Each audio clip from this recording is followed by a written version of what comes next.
Iran ने मार गिराया B2 और F-35। F-15 को भी ईरान ने मार गिराया। 4 दिन की जंग में 29 लड़ाकू विमान गिराए। ईरानी एयर डिफेंस ने जंग में दिखाई ताकत। अमेरिका और इजराइल के साथ ईरान की जंग को 4 दिन हो गए हैं और चौथे दिन भी दोनों ही तरफ से हमलों में कोई कमी आती दिखाई नहीं दे रही है। पूरा मिडिल ईस्ट धुआं धुआं हो रहा है। ईरान ने एक साथ कई देशों पर हमला बोल दिया है। वैसे ईरान ने यह भी साफ किया है कि निशाने पर सिर्फ अमेरिका के ठिकाने और इजराइल के ठिकाने हैं। बाकी किसी भी देश से उसकी कोई दुश्मनी नहीं है। जिन लोगों ने उस पर हमला किया है उन्हें सबक सिखाया जा रहा है। जंग में अमेरिका की तरफ से अपने सभी हथियार झोंक दिए गए हैं, लेकिन फिर भी ईरान की ताकत के सामने उसका कोई जोर नहीं चल रहा है। जंग में ईरान के एयर डिफेंस सिस्टम के आगे अमेरिका के आधुनिक लड़ाकू विमान एक के बाद एक गिरते दिखाई दे रहे हैं और यही कारण है कि ईरान के आसमान पर पहले ही दिन कब्जे का दावा करने वाले अमेरिका को अपने बयानों से पलटी मारनी पड़ रही है, क्योंकि उसके सबसे घातक B2 बमवर्षक विमान को भी ईरान ने मार गिराने का दावा किया है। इसी विमान का इस्तेमाल अमेरिका ने खामेनी के हेडक्वार्टर पर बम गिराने के लिए किया था। तो कैसे जंग में ईरान पलट रहा है पूरा खेल, इसी पर आज हम अपनी स्पेशल रिपोर्ट में करेंगे बात। नमस्कार, मैं आंचल।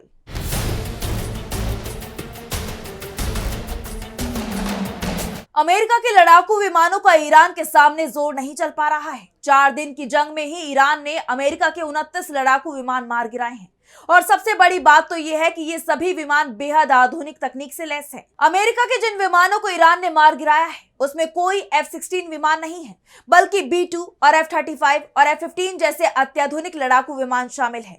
एक दिन पहले ही ईरान के डिफेंस सिस्टम और उसके आत्मघाती ड्रोन ने कुवैत में अमेरिका के कई लड़ाकू विमानों को मार गिराया था।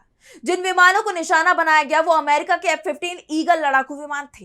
कुवैत के रक्षा मंत्री की तरफ से इसे लेकर बयान भी जारी किया गया था, क्योंकि ईरान की तरफ से इन विमानों को मार गिराने का वीडियो जारी कर दिया गया था। बाद में अमेरिका की तरफ से अपने विमानों को गिराए जाने के मामले का बचाव करना पड़ा था। अगर वो ये कहता है कि ईरान के डिफेंस सिस्टम ने उसके F-15 विमानों को मार गिराया है, तो फिर पूरी दुनिया में अमेरिकी हथियारों की बदनामी होती। इसलिए उसने अपने विमानों को मारने के लिए कुवैत की गलती को जिम्मेदार बता दिया। कह दिया कि कुवैत के एयर डिफेंस सिस्टम की गलती से 3 विमान मार गिराए गए हैं। लेकिन इस बयान में भी कई झोल दिखाई दे रही हैं। एक तरफ तो अमेरिका की तरफ से कहा गया है कि ये विमान ईरान पर हमले की तैयारी में थे, यानी विमान के सभी सिस्टम अलर्ट थे। दूसरा, कुवैत के पास कोई ऐसा आधुनिक डिफेंस सिस्टम नहीं है जो F-15 जैसे विमान को आसानी से ट्रैक कर ले। हाँ, वहां अमेरिका की डिफेंस सिस्टम जरूर एक्टिव है, लेकिन उन्हें अमेरिका की सेना ही कंट्रोल कर रही है और उसी एयरबेस पर ये डिफेंस सिस्टम तैनात है जहां से F-15 ने उड़ान भरी थी। अमेरिकी डिफेंस सिस्टम के साथ F-15 डेटा भी शेयर कर रहा था। ऐसे में यह भी संभव नहीं है कि अमेरिकी डिफेंस सिस्टम ने इन्हें मार गिराया हो, और कुवैत के पास तो इतनी क्षमता ही नहीं है कि वो F-15 को ट्रैक भी कर पाए। सिर्फ ईरान ही ऐसा देश है जो F-15 को ट्रैक भी कर सकता है और उसे मारकर गिरा भी सकता है, और इसका दावा भी उसकी तरफ से किया गया। वैसे ईरान की तरफ से सिर्फ 3 F-15 विमान मारकर नहीं गिराए गए हैं। ईरान का तो ये कहना है कि उसने कुवैत के अमेरिकी बेस पर जब हमला किया तो करीब 1 दर्जन अमेरिकी विमानों को मार गिराया था। इसके साथ ही उसने अमेरिका के और भी कई विमान दूसरे ऑपरेशन में मार गिराए हैं। इस बीच ईरान की तरफ से दावा किया गया है कि उसने अमेरिका के सबसे घातक आधुनिक B2 बॉम्बर को भी मार गिराया है। इस विमान से ही खामेनी की आवाज पर बम गिराए गए थे। ईरान के वरिष्ठ पत्रकार सुलेमान अहमद द्वारा एक्स पर इससे जुड़ा एक वीडियो भी शेयर किया गया है। इस वीडियो में उत्तरी ईरान के माउंट दमावंद के पास एक जलती हुई विशाल वस्तु को तेजी से नीचे गिरते देखा जा सकता है।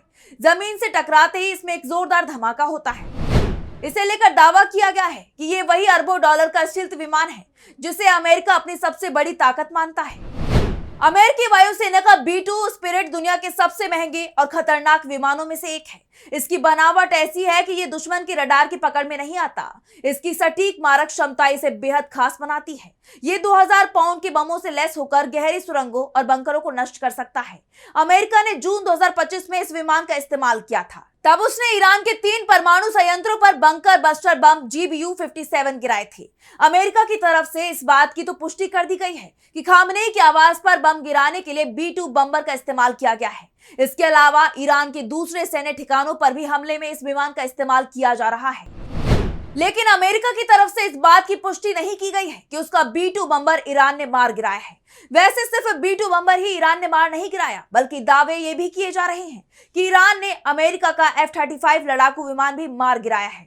वैसे इस दावे की अभी तक पुष्टि नहीं हो पाई है। ऐसे में हमें यह भी समझना पड़ेगा कि क्या ईरान के पास ऐसे मिसाइल डिफेंस सिस्टम है जो अमेरिका के स्टेल्थ तकनीक से बने इन विमानों को मारकर गिरा सके। अमेरिका का F-15 विमान भले ही स्टेल्थ तकनीक का इस्तेमाल नहीं करता, लेकिन इसमें दूसरी कई खासियतें हैं जो इसे एयर डिफेंस सिस्टम से बचाने में महत्वपूर्ण भूमिका निभाती हैं। लेकिन F-35 और B-2 बम्बर स्टेल्थ तकनीक के साथ आते हैं। ऐसे में अगर ईरान इन विमानों को भी मारकर गिरा रहा है तो ये समझना पड़ेगा कि ईरान के पास वो कौन सा एयर डिफेंस सिस्टम है जिनकी मदद से वो इन विमानों पर भारी पड़ रहा है। दरअसल ईरान के पास जो एयर डिफेंस सिस्टम है उसमें सबसे घातक है रूस का दिया हुआ S-400। वैसे ईरान ने खुलकर इस बात को कबूल नहीं किया है कि उसके पास S-400 एयर डिफेंस सिस्टम है, लेकिन अमेरिका की खुफिया एजेंसियों का कहना है कि रूस ने पिछले साल जून में हुई जंग के बाद ईरान को S-400 की 2 बैटरियों की सप्लाई की थी। S-400 का रडार F-35 जैसे विमान को 200 किलोमीटर दूरी तक ट्रैक कर सकता है और उसकी मिसाइल इसे मारकर गिरा सकती है। इसके अलावा ईरान के पास एक और एयर डिफेंस सिस्टम मौजूद है जो स्टेल्थ विमानों को ट्रैक कर उन्हें मार गिरा सकता है, और वो है Khordad 15 air defence system. Khordad 15 air defence system medium range mobile system है। ये 85 किलोमीटर दूर तक स्टेल्थ जेट का पता लगाने में सक्षम बताया जाता है। खोरदाद 15 का अपग्रेड वर्जन सेवोम खोरदाद की रेंज 105 किलोमीटर तक की है, यानी ये 105 किलोमीटर दूर स्टेल्थ विमानों को ट्रैक कर सकता है और उन्हें मारकर गिरा सकता है। इसके अलावा ईरान के पास और कई मजबूत एयर डिफेंस सिस्टम मौजूद हैं, जिनकी मदद से वो अमेरिका और इजराइल की मिसाइलों को मार गिरा रहा है। ईरान का दावा है कि अभी तक वो 29 अमेरिकी फाइटर प्लेन को गिरा चुका है। अमेरिका ने 3 को तो कबूल कर लिया है, और वो भी शायद इसलिए क्योंकि कुवैत की रक्षा मंत्री ने धोखे से बयान दे दिया था कि अमेरिका के कई फाइटर प्लेन गिरे हैं। अगर कुवैत की तरफ से ये बयान नहीं आता तो शायद अमेरिका की तरफ से कह दिया जाता कि उसका कोई विमान नहीं गिरा है। जिस तरह से वो अपने सैनिकों की जान जाने के मामले में दावे कर रहा है, एक तरफ ईरान का कहना है कि उसने 600 से ज्यादा अमेरिकी सैनिकों की जान ले ली है, तो वहीं अमेरिका सिर्फ 6 सैनिकों की जान जाने की बात कबूल कर रहा है, जबकि अमेरिका के तमाम एयरबेस पर ईरान की मिसाइलों ने कोहराम मचा रखा है। ऐसे में अगर अमेरिका की तरफ से ये कहा जा रहा है कि उसका कोई फाइटर प्लेन अभी तक ईरान ने मार कर नहीं गिराया है, तो इस पर शायद अमेरिकी भी भरोसा करने को तैयार नहीं होंगे। वैसे भी अमेरिका के अंदर डोनाल्ड ट्रंप की जंग की शुरुआत किए जाने के चलते गुस्सा बढ़ता हुआ दिखाई दे रहा है, और जिस तरह से ईरान की तरफ से पलटवार किया गया है उसके बाद ये माना जा रहा है कि अमेरिका को जो नुकसान हुआ है वो जंग बढ़ने के साथ और भी ज्यादा बढ़ता जाएगा। जंग जैसे जैसे आगे बढ़ रही है ईरान भारी पड़ता दिखाई दे रहा है। तो फिलहाल स्पेशल रिपोर्ट में बस इतना ही। वीडियो पसंद आए तो लाइक करें, साथ ही हमारे चैनल को सब्सक्राइब करें। नमस्कार।